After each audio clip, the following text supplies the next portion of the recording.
When I listen to you, when we spoke, and when I read your articles, I'm thinking of childlike wonder. When you're 5 and 6, everything is so fascinating because everything is so new. It's a very exciting moment. And that's why I want to talk to you about curiosity, which you call your big driving force behind everything you do. You say exploring these unseen forces that grip and direct your attention has become the cornerstone of my life ever since. And you referred to yourself as the curiosity Sherpa to the billionaires. I wrote a piece recently where I said if I could have only one impact on the world, it would be to get people to trust their curiosity a little bit more. Mm-hmm. And I know that you and I are kind of fascinated with the concept of language. I believe that curiosity is a relationship with a higher intelligence of some kind, because your intelligence is not entirely your own. And I believe that you can somewhat reductively call it evolution, that your potential calls to you in the present by saying, if you pursue this path of what you're interested in, you will grow in an appropriate way. The direction of the universe is for you and me to become the most differentiated versions of ourselves possible through pursuing our own highly unique niche. But that differentiation is only useful if it is in service of the whole organism, if it is in service of all of society, all of the world. And when you get those two things right, which is insanely difficult and is the work of a lifetime, when you get those two things right, unbelievably good things happen to you. But you have to get both sides right.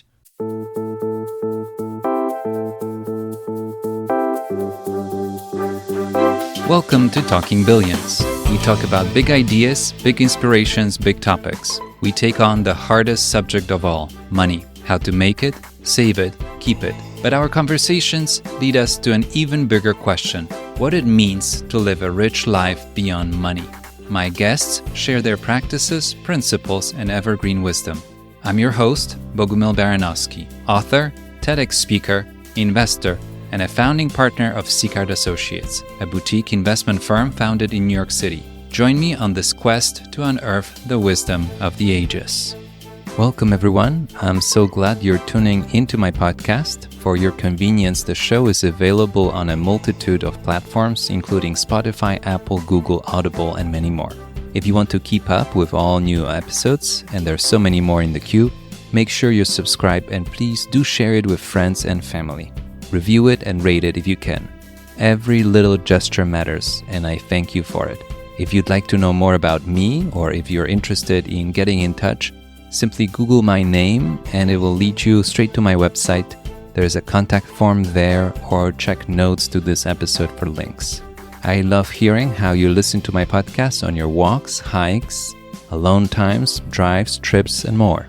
I trust that my guests and I are a wonderful company on those adventures. I also enjoy reading how some of you are rehearsing and answering some questions that I ask my guests. I love hearing that. If you're new to the show, please scroll down and check out all the amazing guests I've had over the last few months. If you are serious about investing, money wisdom, wealth, and living a better life, you'll find plenty of episodes with some incredible ideas. For those who enjoy reading thoughtful pieces, I regularly write articles on Substack, which I'm sure you'd find insightful. Find me there and follow me as well. Finally, I'd like to mention my latest book, Crisis Investing. It's a collection of 100 essays that I penned for our clients during the tumultuous times of the global COVID pandemic. These essays are both timely and timeless, providing a unique perspective on navigating through crises. They were never meant to be published, but here they are available to you. Please find the book on Amazon. The book has already received considerable recognition and much love, ranking among the top releases on Amazon in its initial weeks. Thank you for your support and for being a part of my listener community. Now, without further ado, let's dive into today's episode. I don't know any successful investors who are not curious, and I can't think of a better person to learn from about curiosity than my today's guest, an instant friend, Tom Morgan. Tom describes himself as a curiosity Sherpa to billionaires. He lives in Manhattan with his wife, 2 children, and a rabbit called Frank. Tom Morgan is a director at Sapient Capital. He's responsible for the firm's content. He has previously worked in equity sales on Wall Street at Merrill Lynch, Bank of America, and most recently as a managing director at Stifel. Tom loves nothing more than meeting interesting people. drop him an email or a phone call if you're intrigued by what you hear today. Tom holds a BA from Oxford University. Tom's bio doesn't give justice to what a fascinating, multifaceted, complex individual he is, and I hope this episode will reveal a bit more of the Tom I got to meet and spend time with. I was introduced to Tom by Brendon Snow. It was one of 1,000 serendipitous moments that have been happening since I launched the podcast. I was walking around Paris earlier this summer listening to Guy Spears' interview with Julie Laroche. I shared it on Twitter, and Brendon reached out and mentioned that he not only listened to Guy Spears on his visit to Paris not long ago, but also went to the same Parisian Grand École I went to. Brendon Snow is the CEO of Fluent Risk Partners. Tom and I had a few long chats before the recording. We also shared a long lunch one summer day at a lovely vegan restaurant. I was really looking forward to having him on the show. As always, I read everything I could to prepare for the episode, but we also left plenty of room for serendipity. I was curious where this conversation would take us. I'd let you see on your own in a moment. Today we talked about Tom's life and the journey he's been on, and it's a very inspiring story that Tom shares in a very vulnerable way. We discuss the importance of curiosity and the idea of our future selves leading us on our path.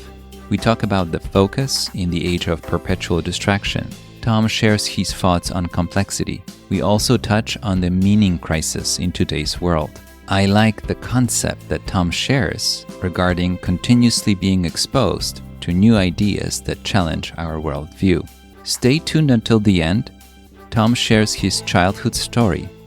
Without giving too much away, I will tell you that we are the same age and we were both at the same time and in the same place, but experienced it from a very different perspective, only to compare notes and memories almost 4 decades later. If that's not serendipity, I don't know what is. Please help me welcome a dear friend, Tom Morgan. Well, hello, Tom. How are you? Nice to see you again. It's wonderful to see you. I was just telling you before we jumped on that I'm rocking a slight summer cold, which I'm hopefully on top form, but it's going to give me a slightly huskier, sexier voice than normal. I know it's your signature radio voice, so I'm glad that we get to record today. You and I spoke a couple of times, and we had a nice lunch, and we talked about so many topics. It was fun to talk to you on a more personal level and get to know you, and I really enjoyed it. But I wanted to have you on the show because you write a lot, you touch on a lot of fascinating topics, and you had a very interesting life, and your life is getting more and more interesting with all the things you're pursuing. So I know we have a lot to talk about, and Tom, I know that each time we speak, I have no idea in which direction this conversation will go. So I feel the same way about today's conversation. I want to jump right in, and you may know that I like to ask my guests about their childhood and upbringing and how that time shaped their life and led them to a career path they're on. So if you indulge me, share as much as you want. Sure. My father was a diplomat. He was the British ambassador to Korea, Poland, and Mexico. So I spent the first 9 to 10 years of my life in those countries, which was phenomenal because not only was it very exciting, it also meant that you have clearly demarcated memories, at least from the Poland and Mexico stage of those, because you were in a completely different world. I think it would be a bit of a cliche to say it gives you a differentiated perspective. When you're that old, maybe it does, maybe it doesn't. But what it did instill in my whole family is a kind of an openness to travel and an openness to different cultures. I then returned to the UK for my schooling. Was very lucky to go to a lot of good schools, went to college at Oxford, graduated, thought that I was unbelievable and destined for immediate success. I had the extremely helpful experience of not being destined for immediate success and really struggling and getting fired from my first job after 10 months because I was terrible at it, and then really thrashing around, and a series of kind of fortunate coincidences ended up with me being in the City of London in equity sales. And spent 10 years on Wall Street, and then another 5 in kind of Wall Street adjacent areas. So I would say kind of 15 in total. And then I guess the most formative aspect of the discussion, is that I was unfortunate enough, or fortunate enough, depending on your perspective, to have a 2 to 3 year nervous breakdown, midlife crisis that is a separate topic all of its own, but is the source of all of the insights that I now feel so adamantly about. We'll come back to Poland and the fact that you were living in Poland in the 1980s. I'm curious to hear more. Tell me about that moment of, you call it a personal crisis, but I think it happens to a lot of us and we just ignore it. And we have this moment where we thought we're on the right track career-wise, and then we have a revelation where we realize maybe this is not the right path. Can you share a little bit more about that time? I feel like too many of us just silently ignore that time and don't address it. And you did, and you found a new calling and pursued your curiosity from that point on. Yeah, I don't think I can be too smug about this, which is always a risk when you're talking about your own spiritual journey, right? I now see everything through the lens of Joseph Campbell's hero's journey, because that, despite sounding a bit grandiose, is actually a relatively specific instruction manual for transitions.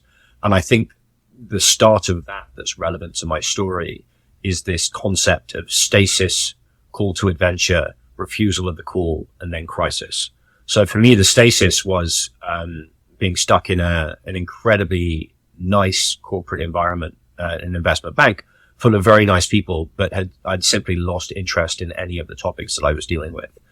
Finance no longer worked for me. I think over the 15 years that I'd been working around finance, the incremental value of information that you were sharing with people from an equity research report had dwindled quite dramatically to the extent that you were kind of just wasting people's time. And I've come to believe that people's time and attention is the most important asset that they have. And so I was getting rich wasting people's time, and that created an integrity mismatch in me that caused an accelerating cognitive dissonance, and that I was just wasting my own time. I was in a room from 7 until 5 p.m. every day, effectively doing nothing. Fooling myself and telling myself I was doing a lot, but I really wasn't. But I was being very well paid. I had a very big title, and I had a very happy life, except my health started deteriorating. I started getting brain fog, panic attacks, unexplained pain across my whole body. I went through the whole US healthcare system. They could find nothing wrong with me. Obviously, because I think it was a sickness of my soul, which is not something that the tools can really get to. I quit. I was recommended to quit all stimulating substances through an elimination diet. I then got more and more energy. And what I did was I wrote a 60-page PDF, which isn't really a book, but was essentially a list of everything that had ever resonated with me. And that word is important, resonance. What was it resonating with? Mm-hmm. It's a really interesting question. What was it resonating with? It was resonating with me. What was me? Me was the thing that I was ignoring, right? It was my unconscious. It was things that I was drawn to.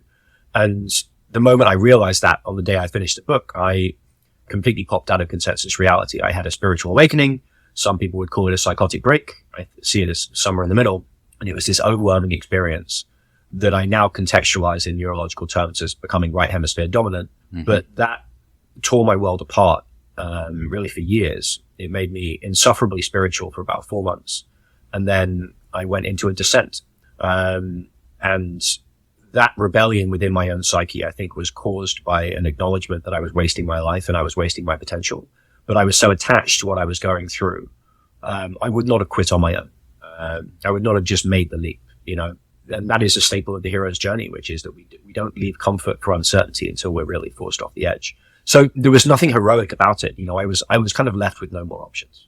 Can you talk more about that right hemisphere focus? How has that changed and what it implies in your today's life? Yeah, it's a really interesting idea. It's, if you were to ask me what has influenced my life the most in terms of things I have learned, it has been the work of Dr. Ian McGilchrist. There's kind of a long-running Twitter joke, because I'm much too active on Twitter about how obsessed I am with his work. He, has just written a 1,200-page book on the hemispheric structure of the brain. And I think it's a masterpiece. It's called The Matter with Things. It's 1,200 pages, so not everyone's going to read it. And it's very hard to summarize because it's 1,200 pages. But all I would say is that his basic thesis is that we have two hemispheres of the brain, and counter to pop psychology, they both can do the same things, but counter to scientific rebuttals, they do them in very different ways. And he talks about how the left hemisphere is analytical, it's reductive, it specializes in language and syntax, but it also is focused on things like safety. And I believe it's kind of resulted in this sense of digital abstraction from the world, where we have digital substitutions for all the things that should be deeply nourishing. And we live very much more in the map than the territory. Whereas actually the right hemisphere is predominantly nonverbal. It's somatic, it's emotional. It has a sense of the whole. It has a sense of the flow of the world. But without that filter, you can kind of get easily overwhelmed. So when I had that one day, my senses were completely open, which when you live in Manhattan was utterly crippling. But I could see energy, tickling off the tree branches. I could see the connections between things. Time no longer felt entirely linear to me, and the monologue in my head had completely stopped, which is a very strange experience if you have quite an active monologue in your head, because it was just basically total silence. I was going through my day without any narration, without any thoughts. I mean, it was utterly, utterly blissful. It was nirvana.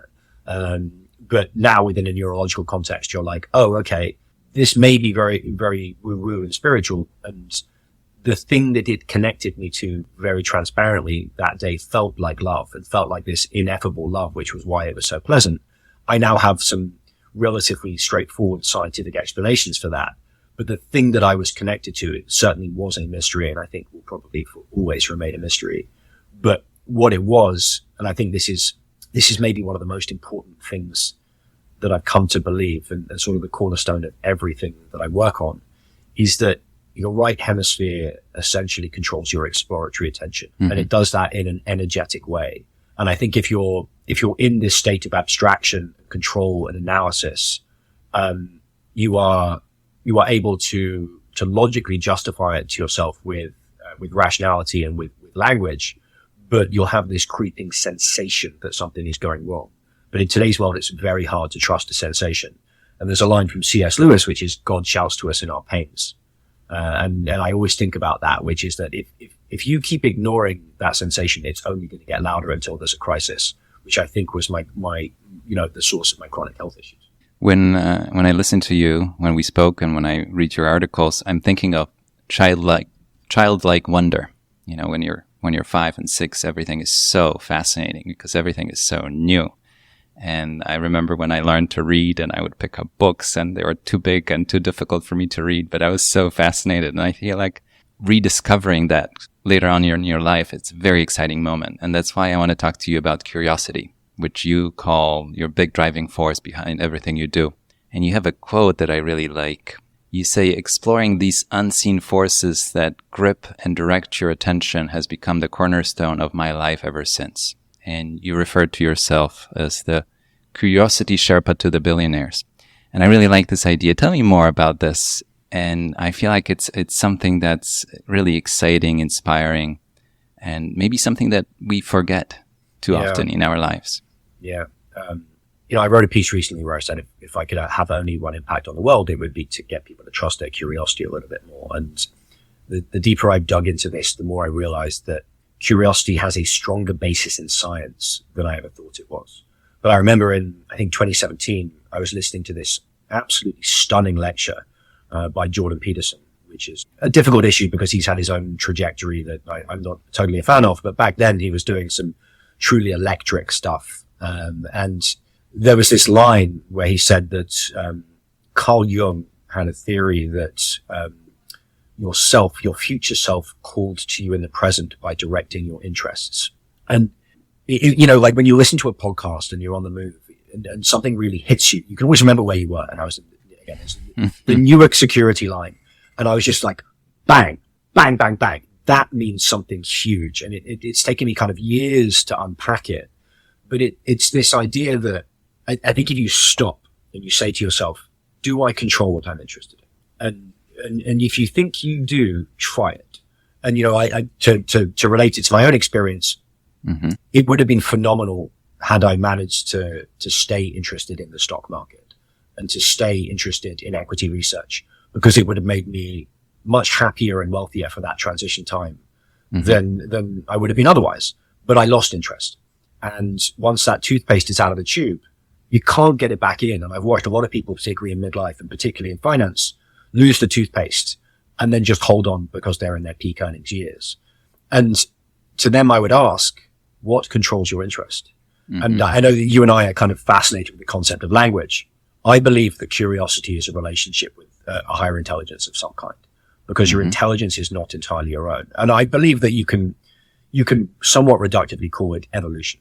That, you know, your potential calls to you in the present by saying, if you pursue this path of what you're interested in, you will grow in an appropriate way. You will grow towards your potential in an appropriate way.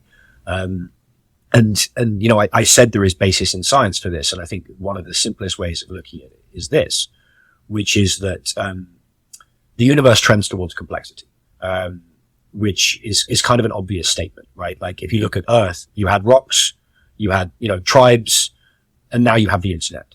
And that line of complexity has kind of gone parabolic, particularly over the last few years. And what does it mean for something to be complex? It's almost a paradox, but basically it's for things to have very, very, very distinctly differentiated parts, but all completely integrated in a whole. What does that mean for you and for me? It means that the direction of the universe is for you and me to become the most differentiated versions of ourselves possible through pursuing our own highly unique niche, which is there are things that we are good at and skills we are cultivating. And as we follow that path, we will become more and more differentiated. But that differentiation is only useful if it is in service of the whole organism, if it is in service of all of society, all of the world. And when you get those two things right, which is insanely difficult and is the work of a lifetime, when you get those two things right, unbelievably good things happen to you. But you have to get both sides right. But that, I believe, you are drawn into your niche through curiosity, because I don't see how else that process could happen, because there are an infinite number of things in the world you could pay attention to. So why are you being drawn to just a small handful? I love that. And I love the image of a future self. And it reminds me of a project I had at school. I think it was high school, when we were supposed to write a letter from the future self to you at the age of 15 or 14, I don't know. And what would you say? And I think I never lost that idea of what should I do today that my future self would be grateful for? And it comes from the investment world, right? You make certain decisions, but I don't think it's just investments. I think it's your health, it's your well-being. What would you like to do today? What kind of habits would you like to have today that your future self would be grateful for? And there's this ongoing dialogue, and I like this visual that the future self gives you hints. What is it that he wants you to do today so that you end up on the right track? There's a really important caveat, again, probably one of the most important themes that I've come across, which is that your intellect is a scalpel. It's very, very good at dissection and analysis. And so if you turn it on yourself, it will tear you to pieces sometimes. If you get lost and stuck in life and you turn inwards into introspection, sometimes it works, sometimes it doesn't. But I think we overemphasize our introspective ability to access unconscious material. And the reason why I say that is that there's Carl Jung's Red Book is mostly like a trip diary, like it's all over the place and crazy and weird. But there is a section in it where he talks about not wanting to be your own charioteer. And he basically says that what you know right now is what you know right now. And if you formulate goals based on what you know right now, anytime any serendipity comes into your life that conflicts with those goals, you will bat it away, and you will therefore close off your future and live in an eternal present. So I think about that. There's a great Jungian called Robert Johnson that wrote a book called Balancing Heaven and Earth. And when I read that, I was like, everyone goes crazy for atomic habits. And I think that, yes, eat well now, do lots of sit-ups, go do Brazilian jiu-jitsu, keep your body in fine shape, use your willpower and your ego for the little things. But Johnson talks about the slender threads for the big things, which almost seems the wrong way to do things with life. Like, why should you make your big decisions with less analysis? And I'm like, well, that's it. You should actually make your decisions with less analysis. You should analyze them, but the first step needs to be somatic and emotional, intuitive. Otherwise, you risk just driving yourself into a tree using your own intellect, which can't see anything. It tells you it can see anything, but it cannot see the future. It can only see the present. I wrote down a couple of things, but the big idea that I've been thinking about is, in general, in business, in life, is there a master plan, or do you respond when the opportunity arises? And I think that's what you're slightly touching on, if I'm hearing you right. And I was at the Berkshire Hathaway meeting this year, and one of the questions that people were there was a theme that I was seeing, and maybe I was seeing it because I was looking for the answer. Was there a master plan for Berkshire Hathaway? Or did it happen because they saw an opportunity one at a time and chased it? And actually, I had a guest on the podcast, and the episode will come out soon, who has been going to the Berkshire meeting for 30 or 40 years. And one of the guests, it's two of them, was actually working at Berkshire when Berkshire was a tiny company. And I asked them the same question. And I think we think of life, can I sit down now and build a master plan for all of it? Or should I be there available when the opportunity arises? What are your thoughts? I'm curious because you chased some opportunities that popped up from directions and places that I think you didn't expect to see. There's a lovely quote from Benoit Mandelbrot that is, my life seemed like a series of random events, but when I look back, I see a pattern. Uh-huh. And I love that idea.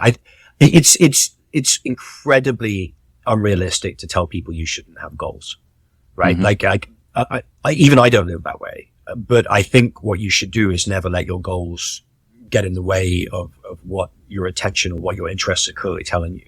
I think what you need to have is a sense of integrity. That you need to have a very finely calibrated sense of your own integrity and a relationship with your own conscience. Now, your own conscience is something we kind of associate with morality and woo-woo, but actually, if you think about something that is a small voice and mostly inhibitory, the voice of conscience is actually quite easily related to the right hemisphere. It is the sense of when you're going wrong. And if your right hemisphere is indeed more connected with your optimal path in life, you should be listening to it when it's telling you you're going wrong. And I think that kind of is this sort of master plan, which is if you have principles that you are unwilling to sacrifice, you are likely to stay on that path for longer. And I think those principles can be relatively objective. And I think that they can persist for a really long time.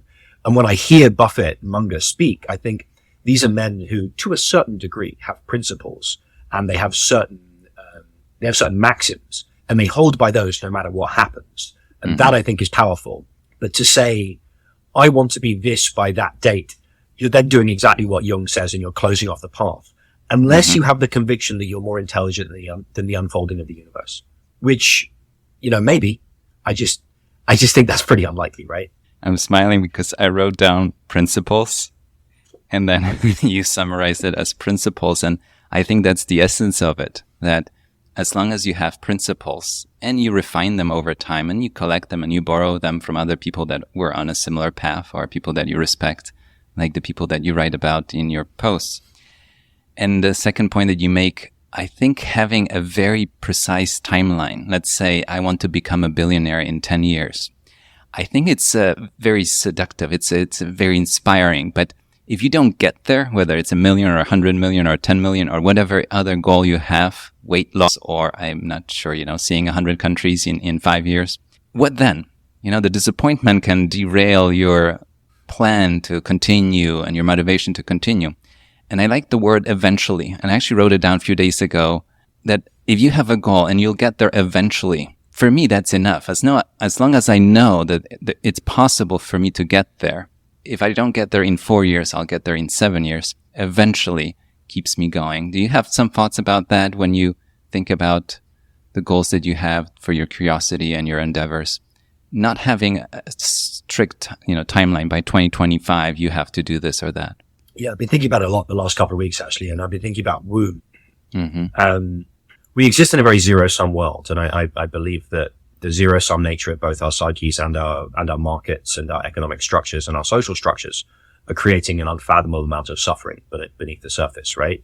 And the left hemisphere is essentially a zero-sum part of our brains. It is, social regard and competition, and those parts of ours are necessary. I just think that we need to optimize for process. And that what the womb does is it gives you a space within which something can grow. So a lot of us think about, I'm going to go have a vacation and mainline pina coladas. And I do that, right? But all of the wombs within our lives need to be fertile places for insights to be produced. And we need those wombs. And then even more so once we get the messages from the womb, when life intervenes into that space and gives us a clear signal, We need to incorporate that into our lives. And the way that I've been thinking about this on sort of a more practical level is don't optimize for destinations, optimize for processes, right? Mm-hmm. Try and find a way of living that, as far as you're aware right now, is intrinsically desirable, right? So right now, I spend all my week meeting the most interesting people that I can, almost all based on serendipity and connections from other people, and writing about things that are intrinsically meaningful to me. I could do this for the rest of my life right now. And you don't want to be the idiot that contradicts themselves. So like, if it no longer is interesting to me, I'm in trouble, right? I'm going to have to turn back to my curiosity and attention and work out where else I'm being driven. But if you sit there and you think about a destination, again, if you have the right destination, that's great. And again, if you know where you're going after that destination, that's great. But if I've set a destination that I don't care if I reach or I want to reach by the end of my life, you're intrinsically telling me that the process is desirable, right? Because otherwise you wouldn't want to set it up.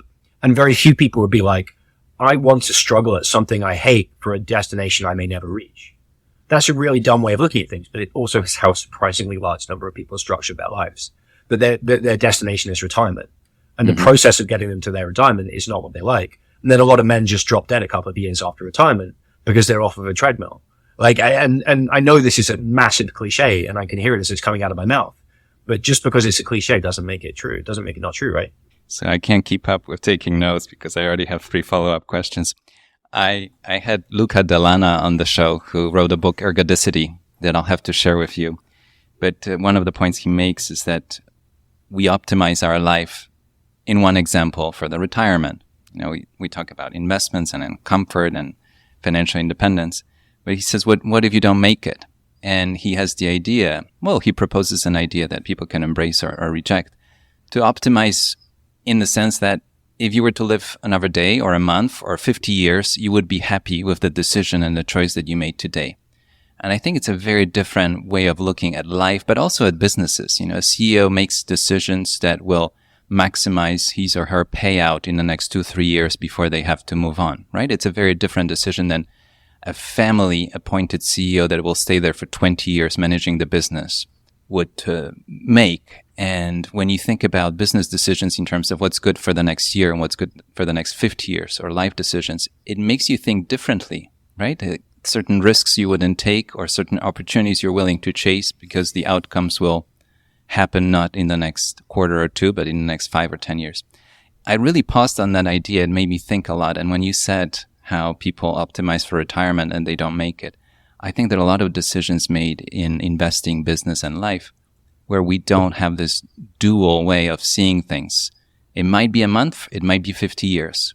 What would you do with that kind of movable time frame? I think there's an iron law here. One of my strongest held beliefs is that if a story is ubiquitous and keeps coming up in myth, you better pay attention to it because there's something in there. There's something in there you need to be aware of. And probably the largest warning I've come across in myth is the be careful what you wish for myth, right? It's Aladdin. You know, you've seen it 1,000 times. It's the man that goes to the witch and says, give me something. And they get what they ask for, but at a terrible unanticipated cost. And I think the clearest example is King Midas, right? He wants the gold and life turns to gold. His daughter turns to gold.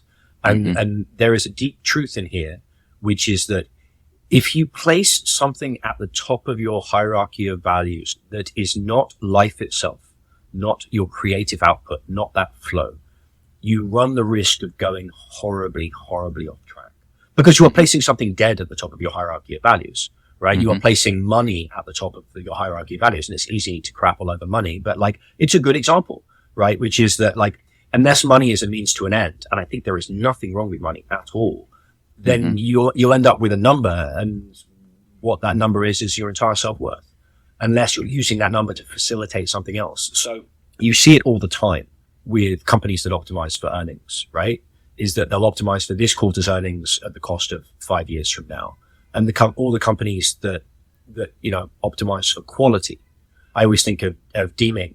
I don't know, you're probably familiar with him, but this guy that came over to Japanese industry in the decades after World War II when Japan was essentially a smoking crater. And he said, we're just going to optimize for quality. We're going to optimize for the highest quality output that we can. And then American consumers were preferring Japanese transmissions to American, sight unseen. I imagine if they knew they were Japanese, they would probably feel biased against them. But pursuit of quality in itself, when you look at that from a corporate perspective, to the extent that it's allowed within today's market structure, produces phenomenal results. But the same is true of people's lives. That if they are optimizing for something intrinsically desirable that they are never going to achieve, things work out great. But if you optimize for an abstract variable, not always, but pretty always, things go horribly, horribly wrong. A quote comes to my mind when you mentioned the earlier point about pursuing a certain goal and then realizing it's not what you wanted. I think the saying goes, I want what a wise man wanted before he got it. I don't know who said it. Do you know it? No, I've never heard that before. I love that. And I've had the wise man wanted it, but once he got it, he didn't want it anymore. And I think there are a lot of things in life like that. It makes me think of a concept of obliquity, which you and I might have talked about, which is you achieve goals in an indirect way. So happiness is something that you can't directly pursue. And there are philosophers that say it better than I do, how the more you want it, the less likely you're going to get it. And there are other things. You said quality instead of profit. And I think it's a very powerful idea. We manage money for families over generations. And it's always interesting. What's your goal? And the goal is for this money to last multiple generations without the risk of losing it all. But when you think about measuring monthly performance, that's not the right way to go about it. When you think about maximizing annual performance, it's not the right way to go about it. You have to have a bigger picture, which you touched on, which is the process principles and philosophy that will allow you to get where you're going. And I think we get lost sometimes, and there's so many ways to measure things. I mean, we measure with our smartwatches how we spent our day, how many minutes we were sitting, walking, running, bicycling, and sleeping, and how we were sleeping, right? There are so many ways we can measure. And in the investment world, everything can be measured to a second. There's a daily quote, right? So you think that because you can measure, maybe you're measuring the wrong thing. My wife actually wrote a very successful book on sleep. And in the research, she found a condition called orthosomnia, which is basically people's sleep trackers are giving them insomnia because they're so focused on getting the best quality sleep.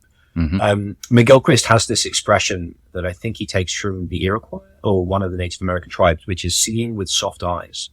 When you have two lovers look at each other, you'll notice their pupils dilate. They don't see the imperfections in each other's faces. And it always puts me in mind of the magic eyes. You know, when we were kids, you have those magic eye drawings where the picture would only be apparent once you unfocused your eyes. And you realize after a while that the paradox is that all of life's most desirable things can only be pursued indirectly. That's what Taoism basically says. And then you're like, well, why is that the case? Like, I need a why. Why is that the case? And I think the why is really important. A few days ago, I heard of interest as a signaling towards a benign anomaly that hasn't come into shape yet. And I think the fact that curiosity is relational, and because it's relational, you don't know where it's going yet. And because you don't know where it's going yet, it is not clearly in view. And I'm afraid the bad news is it's never going to be clearly in view, because the moment it's clearly in view, it's dead, right? The moment it's clearly definable, it's dead.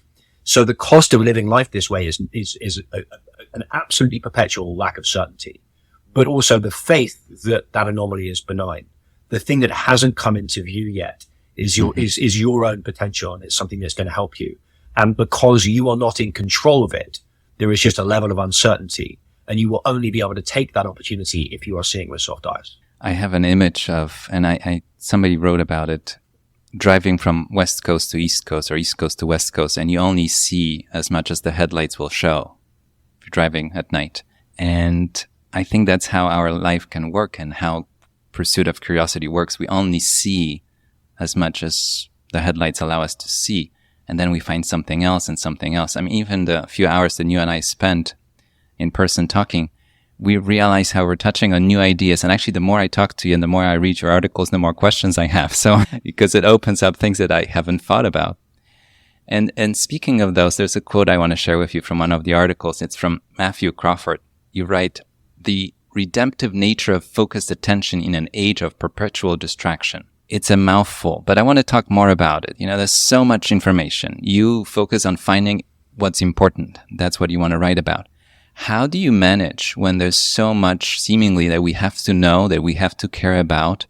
And with the internet and everybody being a journalist and a reporter with a camera and a phone and a keyboard at their finger tips, everybody has so much to say. How do you sift through all of it and decide what you're going to focus on? I think the Matthew Crawford quote, you wrote a great book called The World Beyond Your Head. And to take it back to the McGilchrist framing. To the left hemisphere, everything you see is all there is, right? If you and I are looking at some text on a computer screen, there is nothing else there other than that text, right? What you see is what there is. Reality does not work the same way. And my friend Frederick Giesken, who's I recommend his Substack Minds and Markets, is fantastic. He wrote recently about a woman that lives in natural landscapes inhabited by birds. And over the period of her pursuit of mastery, she will now go through that landscape and have an entirely different embodied experience of that landscape and the richness of that and the things that she can hear and the things that she can experience. That thing that seems flat and uninteresting to us is of limitless interest and complexity to her. And they are both the same things. The only difference is that she is interacting with reality. Reality is infinitely complex. And the redemptive nature of focused attention, I think, is if you get used to having a relationship with reality. To an extent, our relationship with our screens is not with reality, and it does not have that hidden complexity. But if Crawford is very much focused on things that for us would strike us as blue collar, like organ builders or motorcycle shops. And I think it's no coincidence that Zen and the Art of Motorcycle Maintenance is such a dominant theme for people in our industry. But you have this idea that you're training focused attention in order to have more of a relationship to reality. And I think that word relationship is particularly important. It's kind of the cornerstone of curiosity as well, which is that this is a two-way relationship, that if you are prepared to focus on something and really love it, look at it with love, it will love you back. And this is anathema to a world where we look at everything we see as kind of a three-dimensional box. I don't think that's the way things operate at all. And I think he quotes Simone Weil when he says, every time we concentrate, we destroy the evil inside ourselves. And I always think about the flip side of that, which is that, if our destiny as individuals is to concentrate on a relatively small number of things that pull us forward into our maximum potential, if that is the true good, what is the evil? The evil is something that distracts us constantly and prevents us from really doing anything. It keeps us frozen in time, right? It keeps us scattered, and it keeps the hierarchy of the parts of our psyche all moving in different directions, rather than focused on the one thing that's most important. I think investing is not the only profession these days where we're dealing with a lot of information, and it's a huge challenge. And in the investment world, we feel like we have to respond right away when there's a new piece of information. And I spend a lot of time talking to very successful investors that have been doing it for decades. And the one big theme that I see is that they filter out where the attention goes. And they ignore a lot of what I would call short shelf life information. And you talk about it too. What would be relevant a long time from now? What should I be thinking about that's relevant? And I really like this idea of what are the things that 5 days from now, you and I will not even remember what the article was about. But what are the things that 50 years from now, we will look back and realize this was a turning point. I should have paid attention. And I think it's the hardest thing to do in any profession that requires us to go through a lot of information. And the beautiful work that you do, you sift through thousands of pages. I mean, some of the books that you read, I think you would need two people to lift some of them. And you find the big ideas that matter. And I think that's the beauty of what you do. You take the complexity and you make it understandable. And I don't want to say simple, but understandable, easy to digest. And I find it really, there's a lot of value in that. And I think it's a blessing that you decided to do it. And a lot of people can learn from it. Yeah, there's this idea of expert intuition. That a lot of people are like, oh, intuition's useless. Oh, intuition's the best thing ever. And I'm like, intuition is neither. Intuition is the size of your database. If you show a grandmaster a chessboard layout, they'll be able to memorize it in half a second, And if you show them a chessboard layout that has no relevance to a game of chess, it's just a random assortment of pieces, they have no advantage. And I think that's an interesting idea where it's like if you're an investor, some are better than others at basically training pattern recognition through reps. And then eventually that pattern recognition becomes somatic because it is held in our unconscious. If we were constant running everything we'd ever seen against everything we were seeing right now, we would get nothing done. But the greatest cliche is, George Soros's back pain, that, he always used to give these very smart reasons why he'd done something when his son was like, actually his back hurts when his portfolio is positioned badly.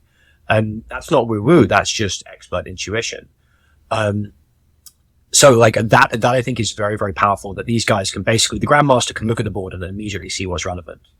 But he does that because he has embodied experience and a huge amount of information in his database. And I would say to people, focus on the things in life where you want intuition.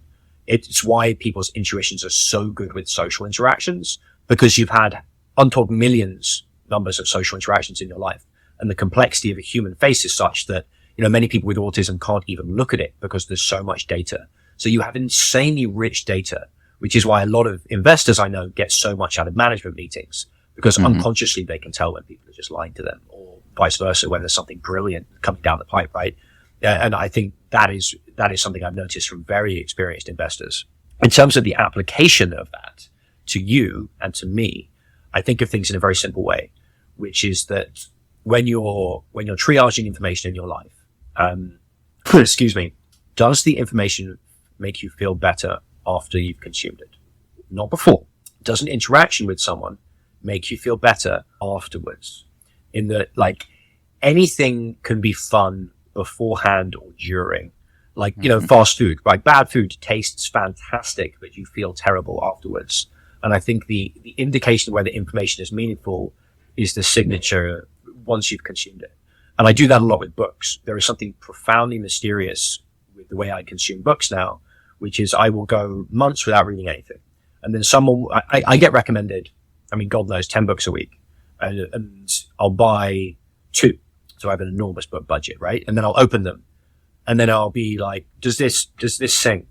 What's the scent of this information? What's the energetic signature of this information? And often I will read an entire book that is ostensibly quite boring. And then 3 years later, it will click into something. And I feel this goes back to the Jung idea that something in me knew that 3 years from now, that would be essential. And that would be part of my journey. And I am being dragged through it like at a fearsome pace. And it is ostensibly no more interesting than other things that I've read.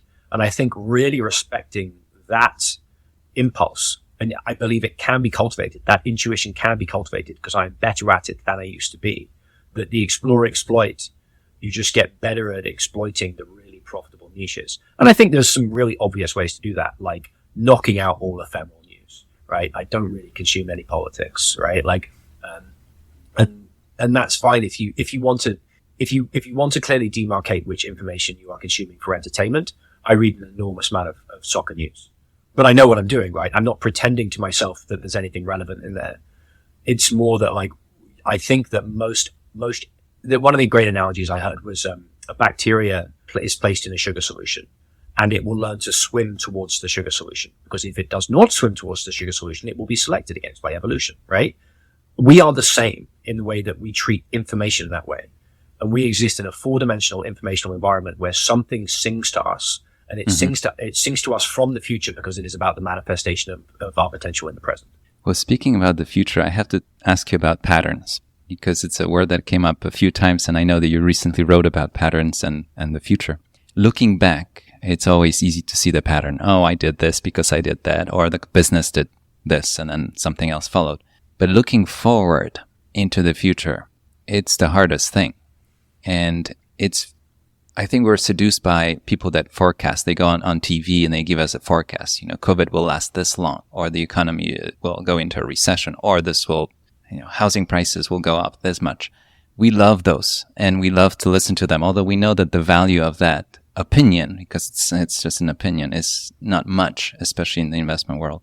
Can you talk about the patterns and predicting the future? And let's throw in the word profits too, because you and I talked about it and it ended up in your recent article. So tell me about the profits. How do they fit into that picture? The way we try and assess expertise in our firm, and also in our own pronouncements, we apply the same standards to ourselves, Can you tell me what is happening right now? Mm-hmm. Then give me your opinion about it. Then give me your forecast. Because you'll realize it's actually incredibly easy to give a forecast. Mm-hmm. The US is going to be a recession in 2024. There you go. I just gave you a forecast. Is there any information about you? Do I have any idea what I'm talking about? No. But I gave you a forecast, right? Can I tell you what is happening on the ground in America right now to a level of accuracy and relevance? That is an unbelievably difficult job. And you know how difficult it is when you ask people to do it, right? Don't give me your opinion. Don't give me your opinion. Tell me what's happening first. Then if you want to offer an opinion, give me an opinion. This is what's happening in artificial intelligence. Here is my opinion. Here is where we're going to be in 5 years. And the further out you go, I think the more you can discount it. What prophets do, to the best definition of the word I've heard, is they don't predict the future. They tell you where you've gone wrong in the present. Mm-hmm. But how do they know? They know because they can see the archetypal patterns. I do believe that there are archetypal patterns. The biggest one is the hero's journey, because it describes the nature of a phase change in any complex system. It doesn't mean you can predict when, but it means you know what it looks like. So if you look around and you see all these patterns. So let me give an example. The thing I wrote about this weekend with Carl Jung, right? Carl Jung, writing 50 years ago, maybe longer now, considerably longer now, was like the primary problem with humanity is its over-reliance on analytical reason. And the prescription is surrender of that analytical reason to a higher intelligence. I'm like, okay, blimey, that extremely simple explanation is the same as the explanation being offered by anyone I've ever rated, right? And there's no timing on that necessarily, although he thought that we were doomed pretty quickly.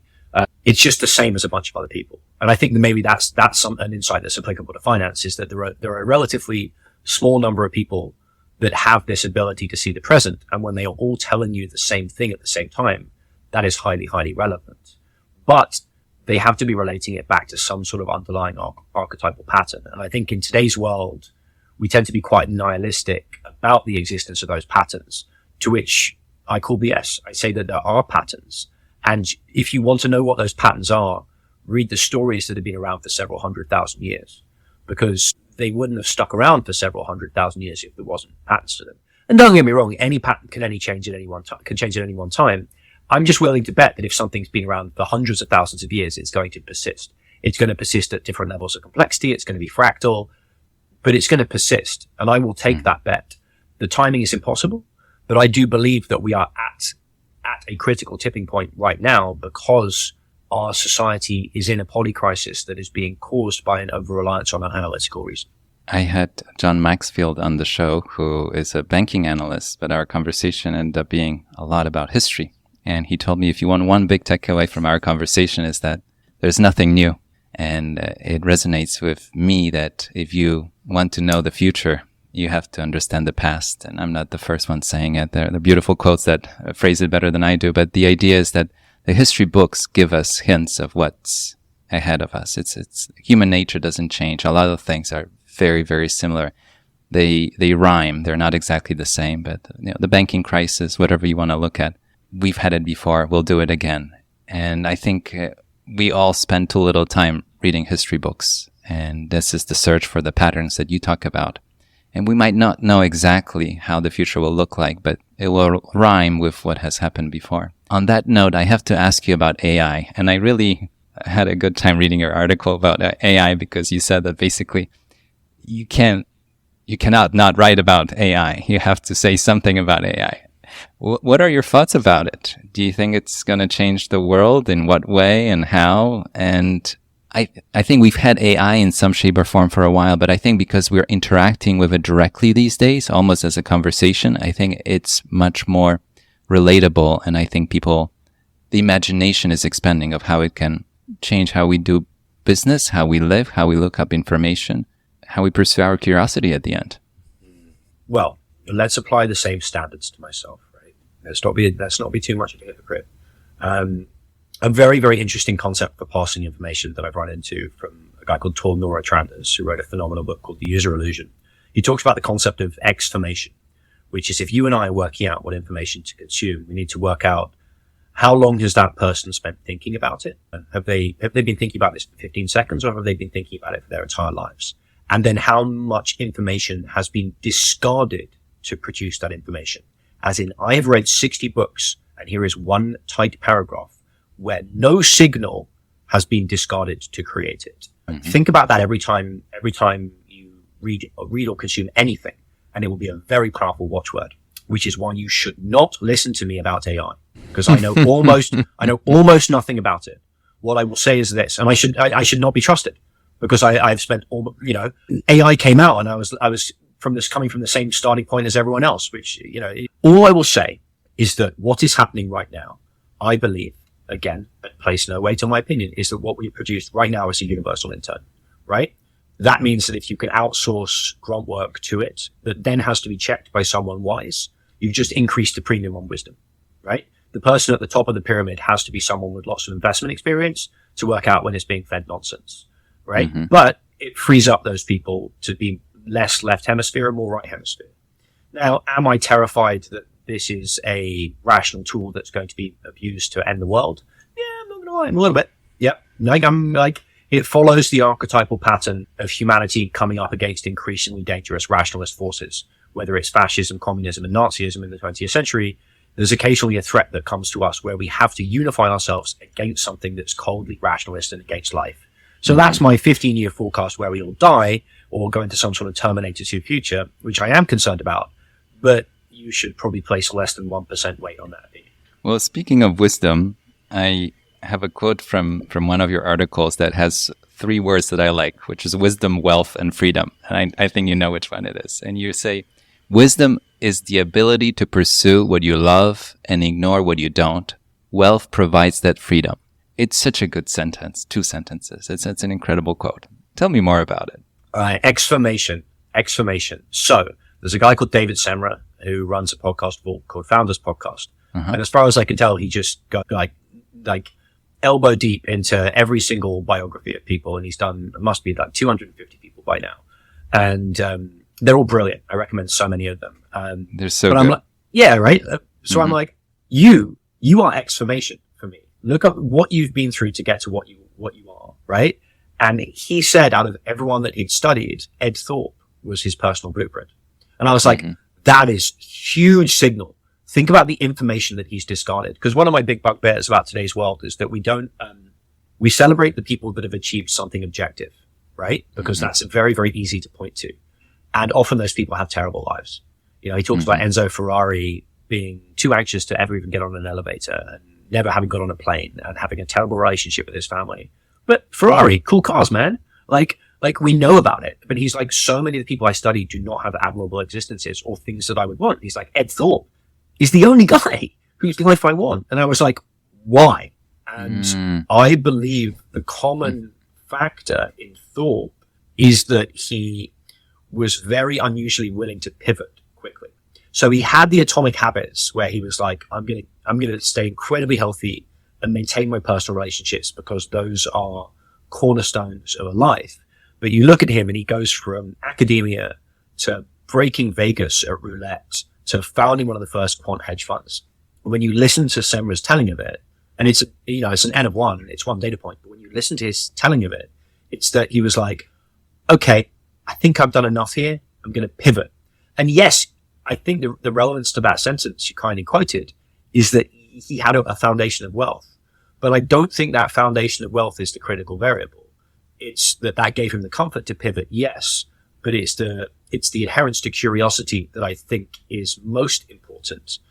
I think that the warning is if you have the wealth and you're not respecting the curiosity, you're going to end up in a very bad place. I like that. Yeah, it's a great quote. Wisdom, wealth, and freedom in one. I have to ask you about the meaning crisis. And we talked about it over lunch, and I kept thinking about it since we spoke about it. Can you set the stage of what it means to you? And I find it a fascinating idea, and it touches and brings together a lot of the things we already talked about. The meaning crisis in today's society. I mean, you and I may not feel it, but look at the suicide rates for teenage girls. Look at what's happening to our kids. And I mean, you can blame a lot on social media, but I see social media as a cause. A symptom, not a cause. I see it all in this kind of McGill-Christian framework where it's like we've divorced ourselves from the real nourishment of the world. That redemptive nature of focused attention. Reality is relational and words are important here.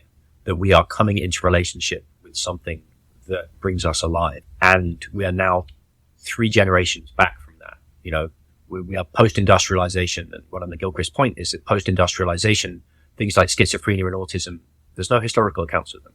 And we have intellectuals marrying intellectuals, and that's pushing their children even further into the left hemisphere, into very societally admirable jobs, but we're all getting abstracted away from reality. And then we're pushing our children into abstracted forms of communication like social media. And in that world, everything is relative. There is no ultimate truth. So everything is up for grabs. Even the nature of your own body, everything is up for grabs and nothing is real. And that sense of disconnection will kill you. It nearly killed me, right? Like it will kill you. And what's funny for people is if you try and even convince them that there is something objective outside of ourselves that we can relate to, most people will look at you like you're completely insane. But the problem is if the longer you deny that, the more impoverished your life becomes. Related to that, you write about physicals and virtuals, and I think that can really help see the full picture. How, I'll let you explain, but basically there are coastal elites that are focused on financial or digital abstractions that you talk about, and then there are people that are living closer to the real world. Can you talk about the 2 different worlds, how they coexist, and when we can learn one from the other? The framing is via a guy called N.S. Lyons, that he writes a Substack that I think is the best I've read.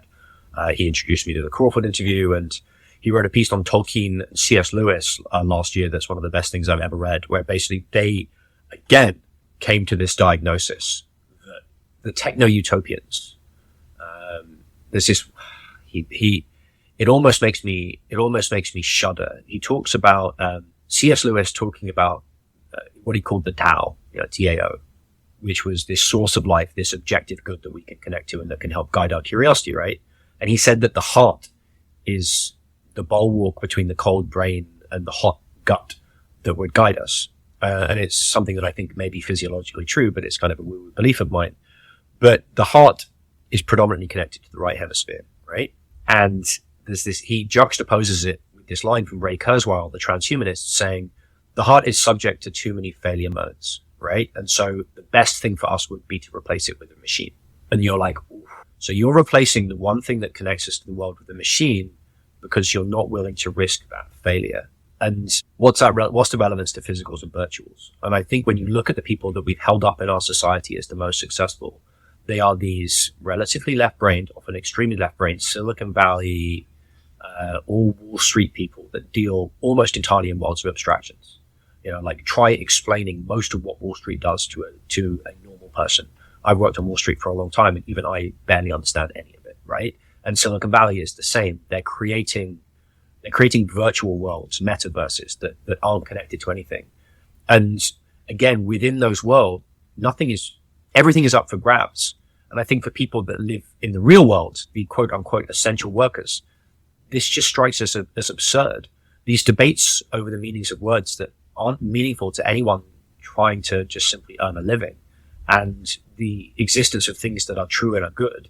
And what Lyons talks about is how, our politics is increasingly fractured along those lines, where I think the virtuals look down on the physicals and actually often put words on them like, racist, fascist, that aren't, the words aren't even really clearly defined, deplorable, whatever it is, right? The words aren't even clearly defined, but it's a way of denying them some sort of humanity.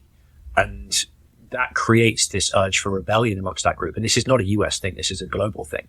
I think it reflects this urge that we need to get back to reality and a relationship with reality. I like that. And in this world that we live in, the word uncertain and chaos and crisis comes up. And there's another quote that I like from one of your articles. It's called the Hidden Force essay.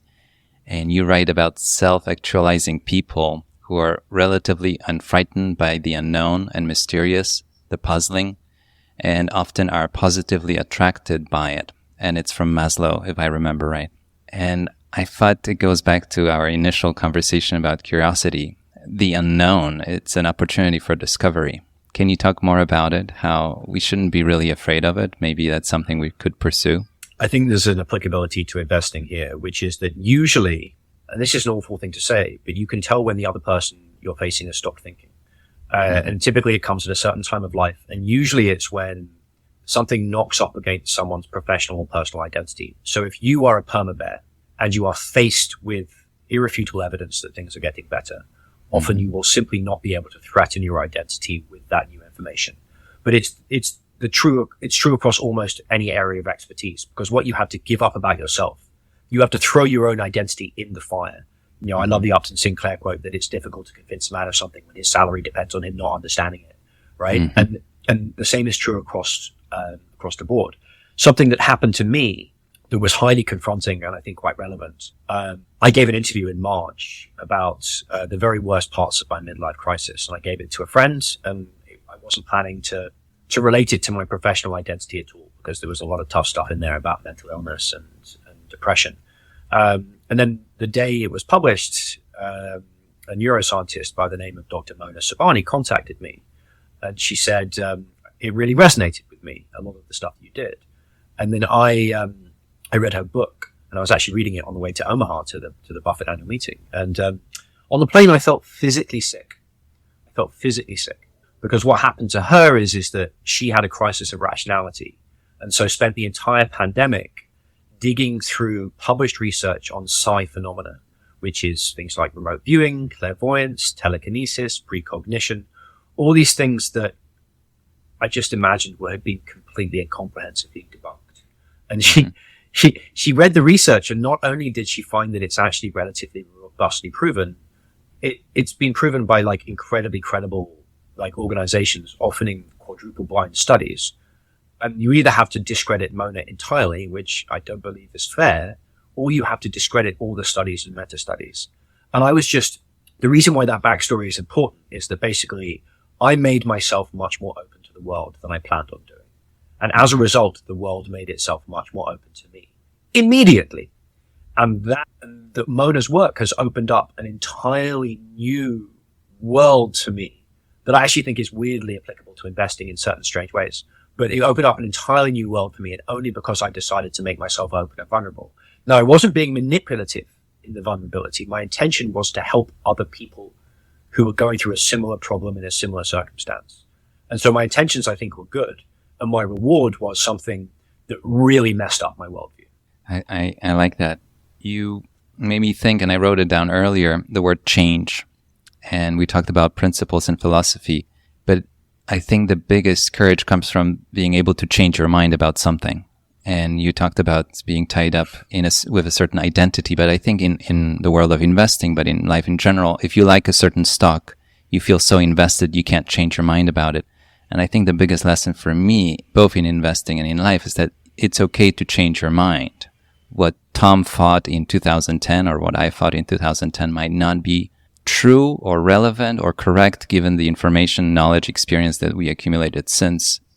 So we're free to change our mind. And I think the way the society works, I mean, from the time when you go to school, changing your mind about the answer when you're giving your math test back to the teacher, it's not a good sign. Why are you changing your mind? But in real life, it actually pays to change your mind sometimes and be flexible. And the other thing that I wrote down listening to you is being comfortable with other people disagreeing with you, not ignoring it, acknowledging it, and sometimes taking it into account. And the reason I say it is whenever I give a talk, I always tell people, this is what I've learned so far. These are the ideas I have at this point in my life. But at the end, please feel free to disagree with everything you heard. And I think it does a couple of things. First of all, they're paying more attention. And second, I hope to learn more from it because they'll poke holes in my way of thinking and I can learn from it. So not being afraid of people disagreeing with you. And what you do, you put out to the world all those articles, all this content, even this conversation today.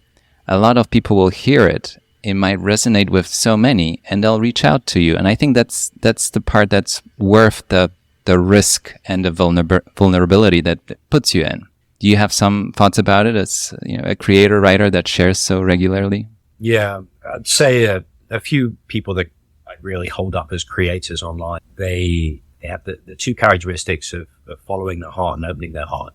That they don't write stock write-ups on Shopify because everyone's writing about Shopify. They'll write it about some weird microcap that really has captured their attention. And then they'll be honest about what they don't know.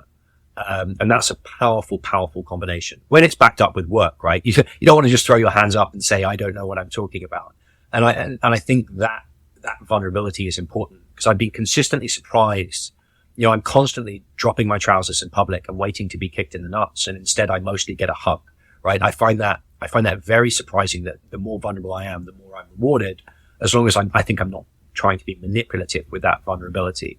So I think that's incredibly important. I think that the hardest thing for me is understanding when criticism is valid. So when I was on the sell side, you're facing off against a billionaire that has 20 years more experience than you. They push back even a little bit and their commission dollars are on your side. Your temptation to agree with them is massive. And as a result, you don't ever really know what you believe, right? And I once heard the expression, you know, the truth burns off dead wood, and most people don't like it because they're 95% dead wood. And I think what happened through the initiation process of the midlife crisis was that everything that I didn't believe got stripped away. I still don't really know what I believe, and I think I capitulate too early when I get criticism. But I think you can have an emotional response to criticism when it's like, if some guy's like, I just hate you and everything about you, you're like, okay, that's a troll. But if someone's like, Tom, your articles are too long and disjointed, I think you need to work on that. I'm like, how does that feel? That feels right. That feels right. And I need to incorporate that feedback. And I think you have to have a somatic response to feedback. Whereas like, if it hurts, you know, like dumb criticism doesn't hurt. You're like, well, screw you. Fine. But really effective criticism hurts. And that pain is feedback. That's how nature gives feedback, through pain. What do you think about the idea that you are not your content, whether it's an article or an interview? It's just a representation of the ideas, opinions, thoughts that you collected so far, and then you have the right to change it. You have the ability to accept that people disagree with you. I think we get too invested sometimes in the ideas. Some investors choose not to share which stocks they're buying. I mean, there are compliance reasons for it too, but once it's even public, they choose not to get too far behind the name just so that they can change their mind. And it's a very visible and powerful thing that's, if they change their mind, their filings, that you can see that they sold it. So in many places in life, you don't even know that somebody changed their mind about it. But not identifying yourself with the idea that you just shared too far. Just saying, this is my opinion as of today, subject to change, because I continue to learn. I think about it in terms of shame, actually. One of the best things I ever heard for my own mental health was the degree of shame you feel about something in the past is an indication of your growth since. Otherwise you wouldn't cringe, right? If you look back on something you said 20 years ago and you're like, I can't believe how dumb that was, how offensive, how naive, right? The only reason you're able to recognize that is because you've grown. And when I read literally anything I've ever written ever and hate it, hopefully that represents the fact that my thinking has evolved since then. And writing online, that's really, really difficult. And so I think that really helps you. And I think, like I look back at what I was sending out to Wall Street from 2015 to 2017. And I went through a big stage of being into, Ray Kurzweil and Yuval Noah Harari and techno-utopianism and transhumanism. I think because I was struggling with my own mortality. And I'm deeply ashamed of that period because I was like, Jesus, I was putting such bad ideas into the ether that are ultimately incredibly nihilistic. And as a result of that nihilism, I think my voice was taken away from me. And on the other side of that, my voice isn't perfect, but I think I'm using my voice to amplify ideas that I find deeply meaningful. I have to ask you a question that is not on my list, but it popped in my head. How differently would you live your life if you knew that you're immortal?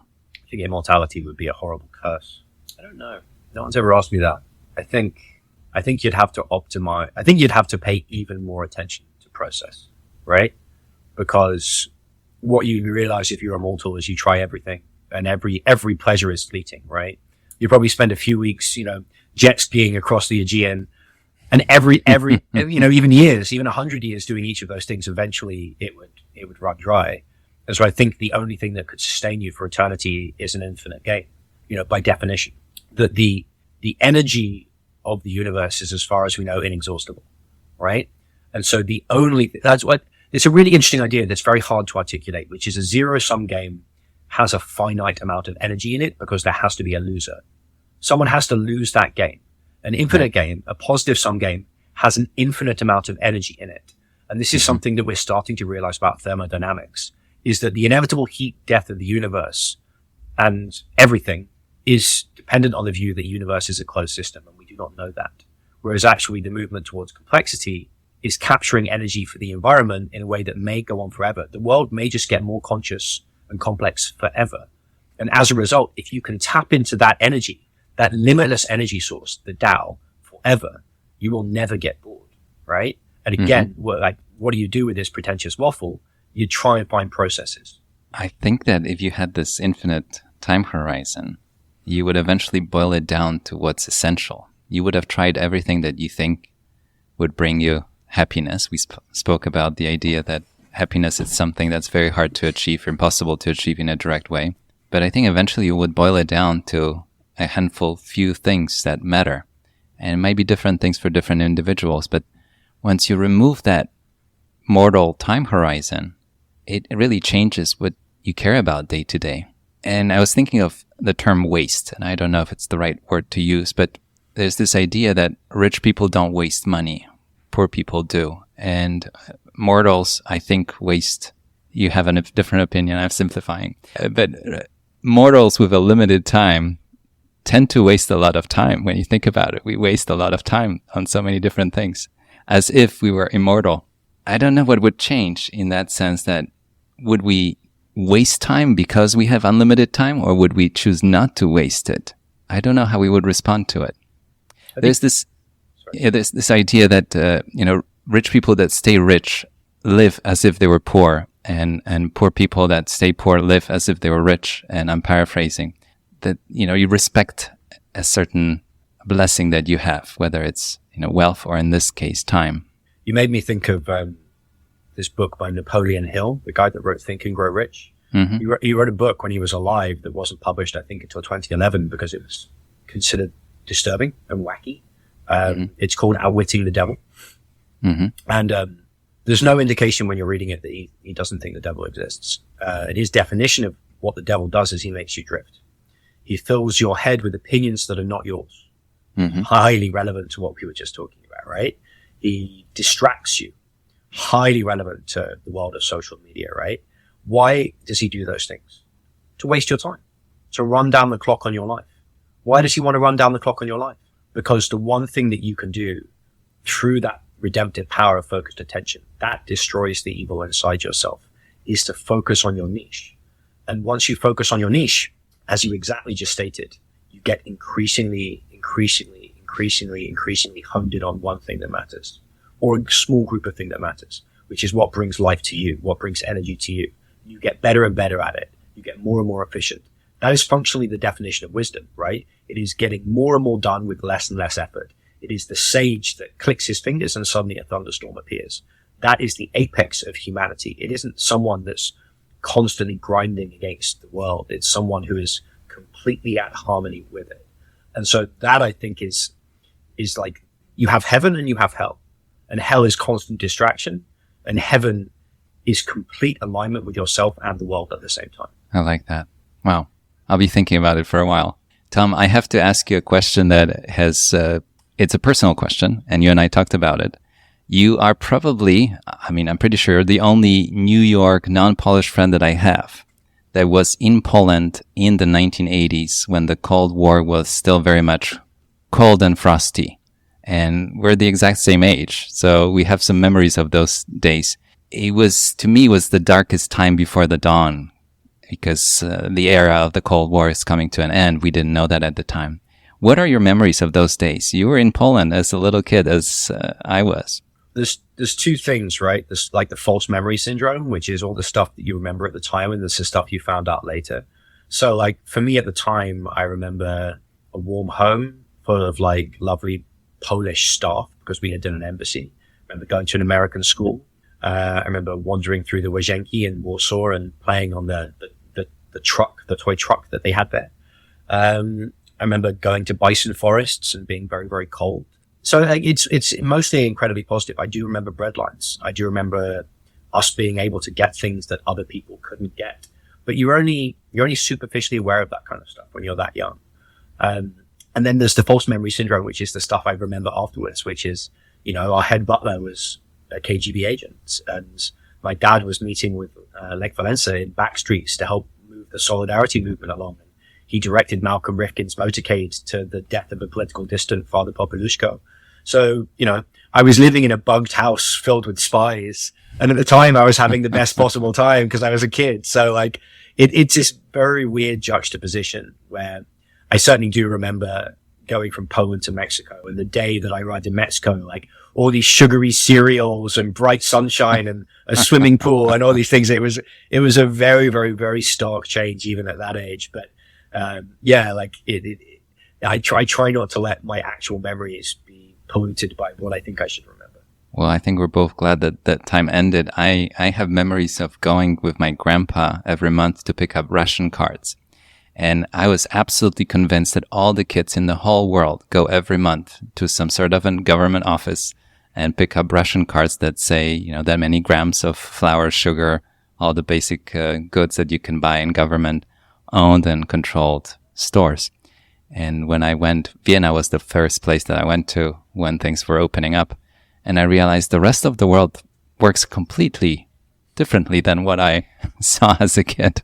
And as a kid, you don't have a point of reference. So it's all, as a kid, you see the walks and the hikes and the castles and the tales and the stories and time with grandpa. You don't see it as, I'm living under a communist regime and there are all kinds of restrictions and things I should be aware of. But it always makes me think of the stories about the people that get out of North Korea, basically told that the rest of the world is like a hellish wasteland, and they manage to get themselves into South Korea. Everyone's a foot taller than them because of nutrition, and they're in probably the most technologically advanced country in the world. Right? It's just like I don't know what that would do to your psyche, and I think we forget as a result of the time that we live in how easy it was to convince people of things because they didn't have the same access to information. And I think it brings us back to the beginning, the world we're believed to be living in based on the information that we have might be just incorrect. And that's an extreme example of living under a closed regime where you think this is the way the world works and you leave and you see, no, that's not true. And I think we get caught up in bubbles much smaller, much less dramatic in our life where we think this is how the whole world works. And then we realize, no, this is just the bubble we were living in. Good bubble or bad bubble, colder or warmer bubble, as you mentioned. But that's the reality. Tom, I have one last big question about success. And you and I touched on it a little bit, but I'm curious about your own definition of professional and personal success. How do you think about it? Yeah, it's tough. I talk about this, again, with my friend Frederick all the time, look at these people that, if you were to tweet out right now, who are the most successful people in the world? It's going to be the same cast of characters. It's going to be Elon Musk. It's going to be Jeff Bezos. It's going to be anyone that's objectively at the top 10, right? Of the Forbes list or whatever, right? And there's nothing wrong with that. A lot of these guys are visionaries that have done fantastic things for the world, but it's quite a straightforward, abstract and non-holistic assessment. The problem is that to look at success, you have to make a value judgment. Right? True success. And that's really hard because that's going to annoy a lot of people, right? Because I have to make a moral judgment on your life in order to determine if you're successful. To go back to the Ed Thorpe example, David Semmer's making a value judgment. He's just like this guy. Like I look at all the ingredients of this guy's life taken as a whole. And I think that's the important thing. The left hemisphere looks at the balance sheet. The right hemisphere looks at every ingredient of someone's life and says, is this something that's desirable? Can I explain why it's desirable? Not really. You meet someone and they glow. You meet someone and they have just this irrepressible childlike energy. That person is successful. And you can point to lots of different things, but they're relatively specific to each person. And I guess, not to be repetitive, but it is my shtick. Those people tend to be quite disciplined in terms of following their own curiosity, tend to be quite keyed into the energy of the world in a relational way that gives them this intrinsic flexibility, to quote Bruce Lee, they live like water, and that allows them to move in and out of things that interest them with a surprising amount of flexibility and discipline. I have to ask you this. Have you ever been bored? Oh, I get bored all the time. Do you? Yeah. Even now, when you can read whatever you want, whenever you want, however you want. I'm probably more bored than I'm not bored. I think about the nature of curiosity like an apex predator. Is that, like if you look at lions, like particularly male lions, they basically spend their entire time lounging under a tree, completely unbothered, and they will explode into action and suddenly be devastating death machines, right?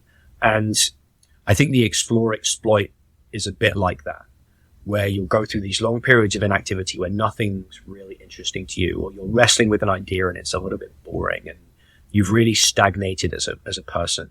And that happens to me all the time. My thinking just gets stale and repetitive, right?